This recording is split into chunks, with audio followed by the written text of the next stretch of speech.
Welcome to my YouTube channel Pallavi দত্তৰ গল্পৰ শৰাই। আজি শুনো আহকচোন দেউতাৰ পুৰণি চাইকেল গল্পটি।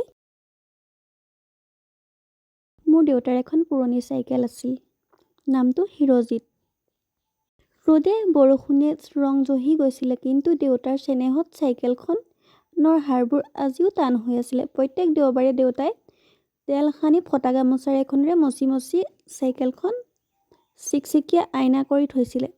তেওঁ যে চাইকেলখনৰ প্ৰতি ইমান মায়ামোহ আছিলে, মই ডাঙৰ হৈহে বুজিব পাৰিছিলোঁ। মই জোনালী, দেউতাই মৰমতে মোক জোন বুলি মাতিছিলে।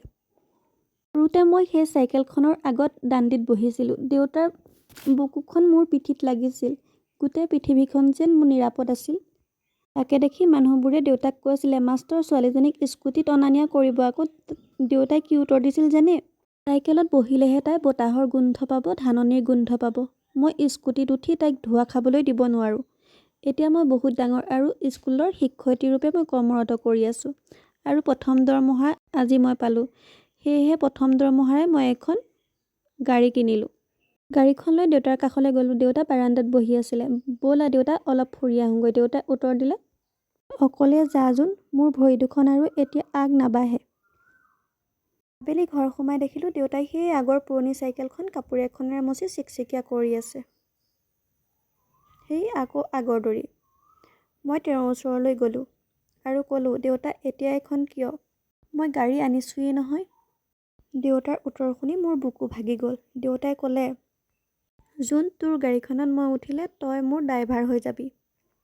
কিন্তু মোৰ এই চাইকেলখনত তই উঠিলে এতিয়াও মই তোৰ দেউতাই হৈ থাকিম। আৰু তই সেই আগৰ দৰে 5 বছৰীয়া জোনজনী হৈ মোৰ কাষতে বহি থাকিবি।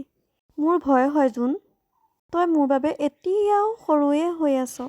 ডাঙৰ হৈ গ'লে কিজানিবা মই তোৰ দেউতা হৈ থাকিব নোৱাৰিম।